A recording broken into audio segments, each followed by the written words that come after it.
नमस्कार साथियों। अन्वेषण में आपका स्वागत है। आज हम एक बहुत ही अहम मुद्दे पे बात करने वाले हैं, जो है भारत का बजट। फरवरी के महीने में ही सेंट्रल गवर्नमेंट ने अपना बजट पेश किया था। उसमें क्या अच्छा है, क्या नहीं है, लोगों तक कितने बेनिफिट्स पहुंचेंगे, इन सब की बात आज हम करेंगे। और ये सब बातें करने के लिए हमारे बीच में है प्रोफेसर शुरोजित दास, जो जवाहरलाल नेहरू यूनिवर्सिटी में अर्थशास्त्र पढ़ाते हैं और अपने क्षेत्र के एक जाने माने विशेषज्ञ हैं। Welcome professor Surjit. तो हम, मेरे ख्याल से सबसे ज्यादा अहम सवाल इस पूरे डिबेट में यही है कि जो सोशल सेक्टर है उसको लेके इस बार बजट में कितना पैसा दिया गया है, वो पिछली बार से बढ़ा है या कम हुआ है, और इसकी वजह से जनता तक कितना फायदा पहुंचेगा या नहीं पहुंचेगा। तो आप अगर थोड़ा उस पर प्रकाश डालें तो अच्छा रहेगा। हाँ, मैं कोशिश करूंगा। अ, पहले बात तो है ये यूनियन गवर्नमेंट का बजट है। हमारा देश का टोटल जो गवर्नमेंट एक्सपेंडिचर है उसका 50% से थोड़ा ज्यादा स्टेट गवर्नमेंट या लोकल बॉडी गवर्नमेंट्स खर्चा करती है, और 50% से लगभग 50% सेंट्रल गवर्नमेंट का खर्चा है। और सोशल सेक्टर जो है, हेल्थ, एजुकेशन वगैरह वगैरह, ये मेनली स्टेट सब्जेक्ट है। सेंट्रल गवर्नमेंट भी कुछ खर्चा करती है, लेकिन around 10 to 15% of total expenditure health या एजुकेशन में, और ज्यादातर स्टेट गवर्नमेंट्स करता है। तो सोशल सेक्टर का एक्सपेंडिचर मतलब सेंट्रल गवर्नमेंट के दायरे में जितना आता है, उसको अगर हम देखें तो एब्सोल्यूट टर्म्स में थोड़ा सा बढ़ोतरी हुई है इस साल का बजट में, पिछले साल का बजट के तुलना में। लेकिन हम लोग मतलब, एक तो इन्फ्लेशन, प्राइस लेवल भी बढ़ रहा है, दूसरा है ग्रोथ भी होगा, थोड़ा बहुत एक्सपेक्टेड ग्रोथ रेट भी है। तो टोटल जीडीपी बढ़ेगा और सभी कुछ बढ़ेगा, उसके साथ साथ टोटल गवर्नमेंट एक्सपेंडिचर भी बढ़ेगा, टोटल रेवेन्यू रिसीट भी बढ़ेगा, टैक्स भी बढ़ेगा। तो इसलिए इकोनॉमिक्स में हम लोग बजट को जब समझने का कोशिश करते हैं कि पिछले साल के तुलना में इस साल बढ़ा है या घटा है, हम जेनरली मतलब expenditure as a proportion of GDP देखते हैं। मतलब जीडीपी का कितना परसेंटेज हेल्थ में खर्चा हो रहा है, एजुकेशन में खर्चा हो रहा है। एक रियल सेंस मिलता है, पूरी total level of activity economy में जितना है उसका कितना प्रोपोर्शन हेल्थ में या एजुकेशन में खर्चा हो रहा है। वो अगर देखा जाए तो इस बार हेल्थ, एजुकेशन सभी में एज प्रोपोर्शन ऑफ जीडीपी खर्चा कम हुआ है, और पिछले साल के मुकाबले।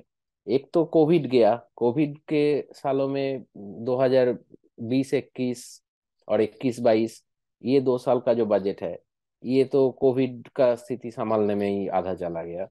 उसके बाद वहाँ जीडीपी का भी नेगेटिव ग्रोथ हुआ था, एक्सपेंडिचर वगैरह भी कम हुआ था। तो उससे रिकवरी अभी थोड़ा हुआ है। उस हिसाब से हमारा एक्सपेक्टेशन था कि हेल्थ, एजुकेशन में ज़्यादा खर्चा किया जाएगा सोशल सेक्टर में एज प्रोपोर्शन ऑफ जीडीपी। तो वो इस बजट में देखने को नहीं मिला। इनफैक्ट जो रेवेन्यू एक्सपेंडिचर है, एक होता है कैपिटल एक्सपेंडिचर, एक होता है रेवेन्यू एक्सपेंडिचर।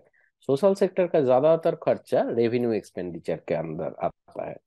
मतलब कैपिटल एक्सपेंडिचर, मान लीजिए आप अगर हॉस्पिटल या स्कूल नया बनाए तो वो होता है कैपिटल एक्सपेंडिचर। रेवेन्यू एक्सपेंडिचर होता है शिक्षकों का सैलरी या डॉक्टर्स का सैलरी, नर्सेज का सैलरी, रनिंग कॉस्ट। तो ये रेवेन्यू एक्सपेंडिचर होता है।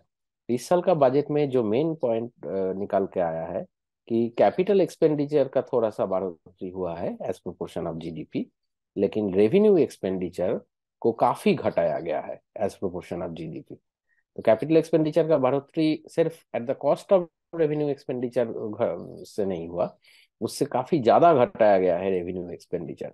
और खास करके सोशल सेक्टर एक्सपेंडिचर्स, जैसे आपका MGNREGS एक्सपेंडिचर को काफी 30,000 करोड़ घटाया गया है। इवन हमारा जो इम्पोर्टेंट सब्सिडी है, फूड फ्यूल फर्टिलाइजर सब्सिडी, मतलब पेट्रोलियम कुकिंग गैस के ऊपर सब्सिडी, पेट्रोलियम के ऊपर सब्सिडी, मतलब वही फूड सब्सिडी, फर्टिलाइजर सब्सिडी, ये सब ड्रास्टिकली घटाया गया है रेवेन्यू एक्सपेंडिचर को कम करने का चक्कर में। और revenue expenditure to GDP ratio घटाने का मेन सीधा सीधा असर पड़ता है सोशल सेक्टर एक्सपेंडिचर्स में। जो एज प्रोपोर्शन ऑफ जीडीपी इस बजट में काफी घटा है।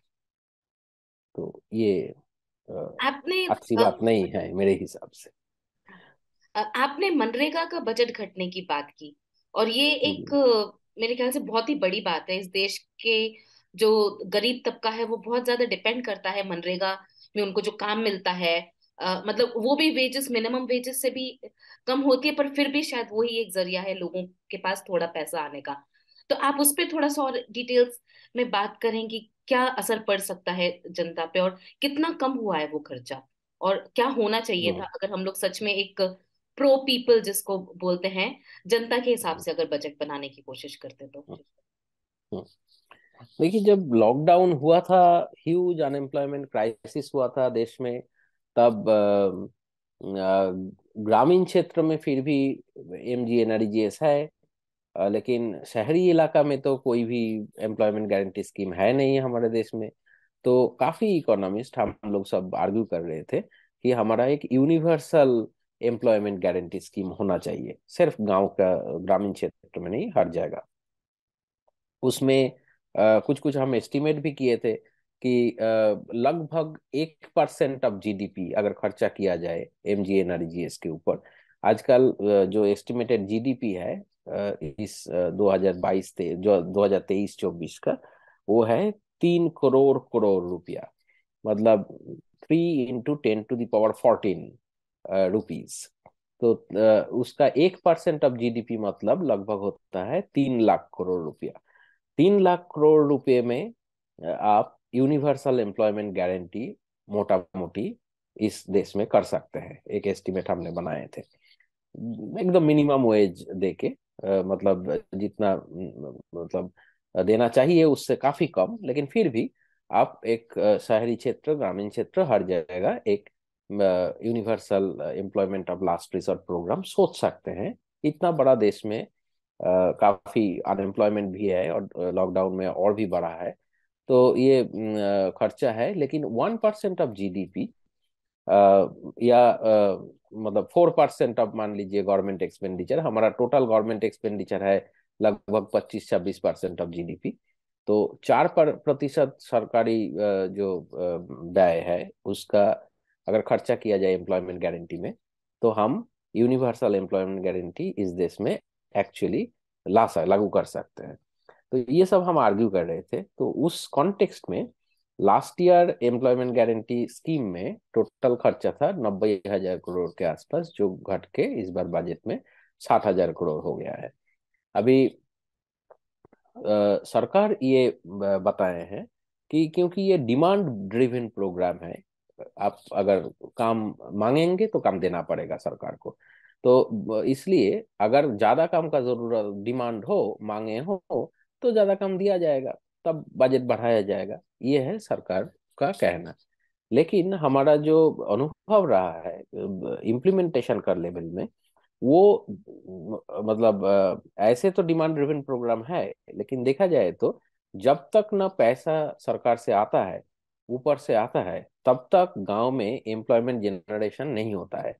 क्या करते हैं, वो जो मतलब जॉब डिमांड कार्ड है, वो जमा तो करते हैं लोग, लेकिन उसमें दिनांक नहीं लिखता है, डेट नहीं लिखता है।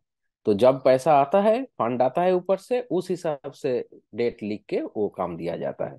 तो इसीलिए सरकारी लोग गांव में इस तरह से काम करते हैं। इसलिए क्योंकि अगर 15 दिन के अंदर आप जॉब नहीं दे पाएंगे, तो उसके लिए कॉम्पेंसेशन देना पड़ेगा।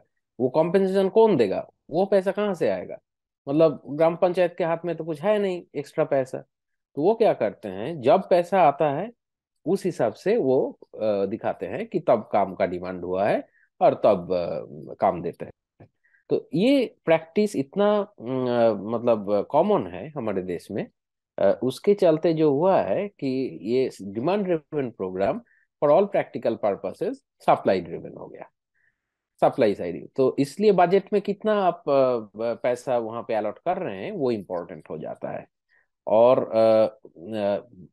मतलब हमारा बजट जो है वो एक पॉलिटिकल स्टेटमेंट भी तो है सरकार का, कि सरकार प्लान क्या कर रही है, सरकार चाहता है क्या है।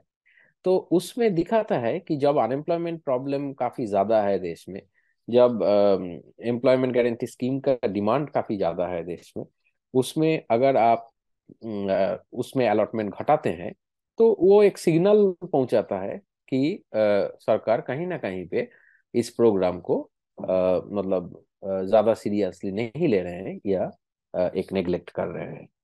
तो जो मेरे हिसाब से एक एक खास करके सबसे गरीब तबका जो है पॉपुलेशन का, जो MGNREGS वाला काम करते हैं, सैलरी बहुत कम है, मतलब एवरेज है 210 रुपया पर डे। तो 210 रुपये में पर डे जो काम करने के लिए, पूरा दिन काम करने के लिए तैयार है, वो एकदम गरीब से गरीब लोग हैं। तो उनके लिए ये अच्छी बात नहीं है शायद, कि अगर MGNREGS जैसा स्कीम में मतलब बजट घटाया जाए। ये धन्यवाद। ये बहुत ही जरूरी होती है ये सब चीजें समझना, और किस तरह से हमारी नीतियां बन रही हैं। आपने अभी एक आर्टिकल विकल्प नाम के उसमें एक वेबसाइट पे लिखा था, काफी जी। अच्छा है। उसमें आप बता रहे हैं कि ये जितना भी पॉलिसी डायरेक्शन चल रहा है भारत का, वो एक्चुअली एक नव उदारवादी नीति के अंतर्गत चल रहा है, और इस बार का जो बजट है वो भी उसी को दर्शाता है। तो आप उसके बारे में थोड़ा सा बताएं कि ये कैसे न्यू लिबरल पॉलिसीज के हिसाब से बजटिंग हुई है इस बार की। नियो क्लासिकल बोल रहा था मैं।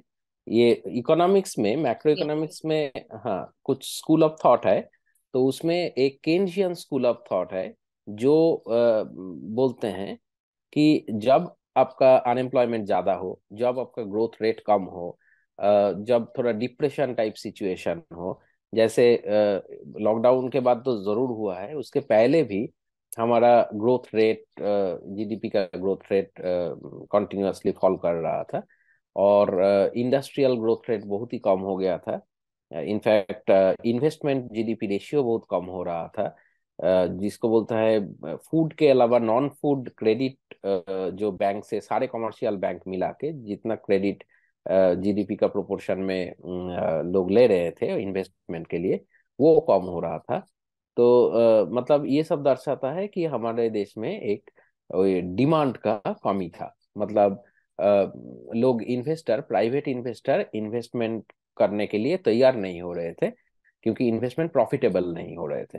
मतलब अगर आप टॉप 10 बिजनेसमैन लीजिएगा तो उनका तो बहुत प्रॉफिट हो रहा था, लेकिन उससे तो पूरा इन्वेस्टमेंट नहीं होता है। पूरा इन्वेस्टमेंट देश का जो है, जो हम बोलते हैं 27-28% ऑफ GDP, उसमें टॉप 10 बिजनेसमैन ऑफ कोर्स उनका ज्यादा इन्वेस्टमेंट है, हिस्सा है।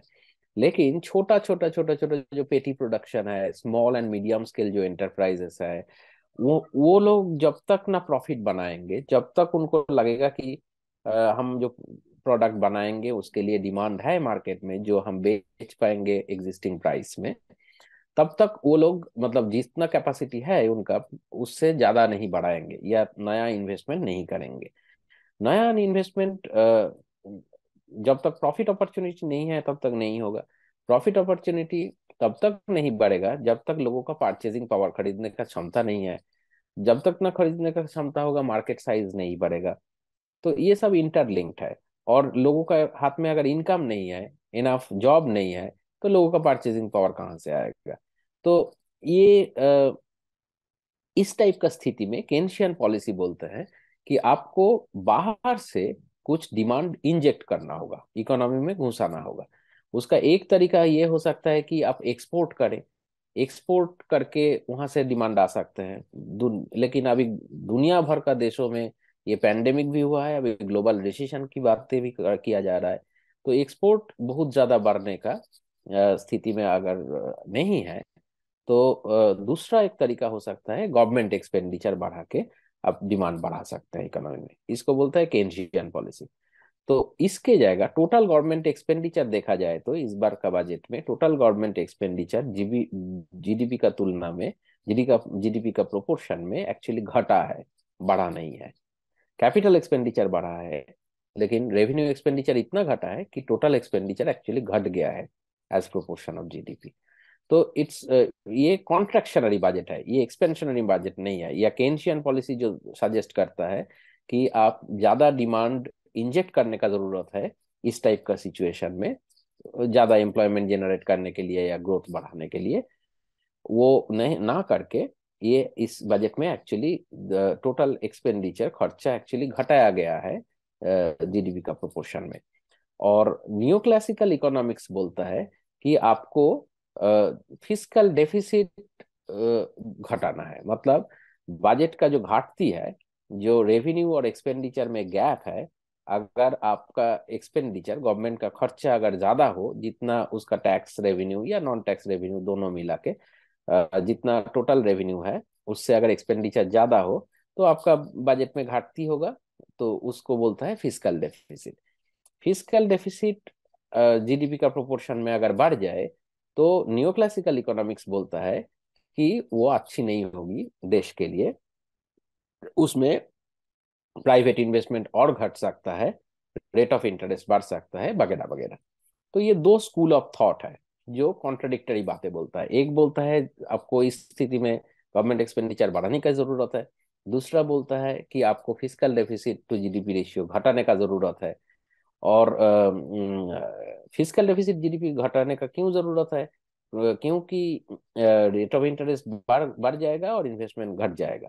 इन्वेस्टमेंट इसलिए घटेगा क्योंकि आपका एक्सपेक्टेड रेट ऑफ प्रॉफिट अगर सेम रहे, इंटरेस्ट रेट अगर बढ़ जाए, तो उधार लेने का बैंक से क्रेडिट रेट बढ़ जाएगा, कॉस्ट ऑफ प्रोडक्शन बढ़ जाएगा, इसलिए आपका नेट प्रॉफिट जो होगा, मतलब रेवेन्यू माइनस कॉस्ट करके, वो घट जाएगा।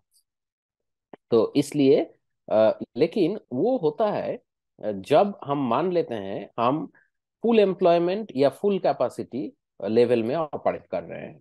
जब मतलब लगभग आपका फुल एम्प्लॉयमेंट सिचुएशन है या लगभग फुल कैपेसिटी में आप ऑपरेट कर रहे हैं, तब आपका टोटल आउटपुट नहीं बढ़ सकता। जब टोटल आउटपुट नहीं बढ़ सकता है, तो सेविंग्स, एग्रीगेट टोटल सेविंग्स जो है वो आउटपुट का फंक्शन है, तो टोटल सेविंग्स भी नहीं बढ़ सकता। जब टोटल सेविंग्स नहीं बढ़ सकता, तब अगर गवर्नमेंट ज्यादा उधार ले ले बैंकों से, तो सेविंग्स क्यों नहीं बढ़ रहा है? क्योंकि नहीं बढ़ रहा है, इसलिए प्राइवेट प्लेयर के लिए कम पैसा रह जाएगा, और प्राइवेट प्लेयर्स एक दूसरे के साथ कॉम्पीट करेंगे उस कम पैसे से ज्यादा क्रेडिट लेने के लिए, इन्वेस्टमेंट पर्पस के लिए। इसीलिए इंटरेस्ट रेट बढ़ता है। इसी को हम क्राउडिंग आउट थियोरी बोलते हैं। तो लेकिन वो होगा जब हम फुल एम्प्लॉयमेंट, फुल कैपेसिटी के आसपास ऑपरेट कर रहे हैं। लेकिन जब आउटपुट, मतलब डिमांड नहीं है, आउटपुट बढ़ने का बहुत चांस है, अगर डिमांड ज्यादा बढ़े तो आउटपुट बढ़ सकता है, तब सेविंग्स भी बढ़ सकता है। तब गवर्नमेंट अगर ज्यादा उधार भी ले बैंक से, लेकिन प्राइवेट प्लेयर के लिए पैसा कम नहीं पड़ जाएगा क्योंकि सेविंग्स, टोटल सेविंग्स बढ़ रहा है। और क्राउडिंग आउट मतलब होना जरूरी नहीं है। तो ये है इसलिए इस टाइप का सिचुएशन में हम आर्ग्यू कर रहे थे मेरा आर्टिकल में कि शायद ये बजट नियो क्लासिकल इकोनॉमिक्स के द्वारा ज्यादा प्रभावित हुआ है केन्शियन पॉलिसी के तुलना में, केन्शियन प्रेस्क्रिप्शन के तुलना में। लेकिन स्थिति ऐसा है, अभी अनएम्प्लॉयमेंट बहुत ज्यादा है देश में, लगभग हर एक सेक्टर में अनयूटिलाइज्ड कैपेसिटी है, फुल कैपेसिटी के आसपास भी हम ऑपरेट नहीं कर रहे हैं, हमारा आउटपुट बढ़ने का बहुत चांस है अगर डिमांड बढ़ सकता है। इस टाइप का स्थिति में हमें केन्शियन पॉलिसी ज्यादा अपनाना चाहिए था, ना कि न्यू न्यू क्लासिकल थियोरी, वो जो जो क्राउडिंग आउट का थियोरी है। तो ये मैं आर्ग्यू करने का कोशिश कर रहा था। ठीक है, धन्यवाद। और मुझे लगता है हम लोगों ने बजट को लेके काफी कुछ, एक बड़ा एरिया कवर कर लिया आज, और कहाँ है हमारा बजट इस साल का। अगले साल इलेक्शंस हैं, तो ये बजट उस हिसाब से भी बहुत महत्वपूर्ण था कि वो जनता तक कितनी सुविधाएं पहुंचा सकते हैं, और अगले साल के इलेक्शंस पे इन सबका क्या फर्क पड़ेगा। थैंक यू प्रोफेसर सुरजित दास, और फिर हम आपके पास आएंगे थैंक यू। कभी इन्हीं सब सवालों को लेके।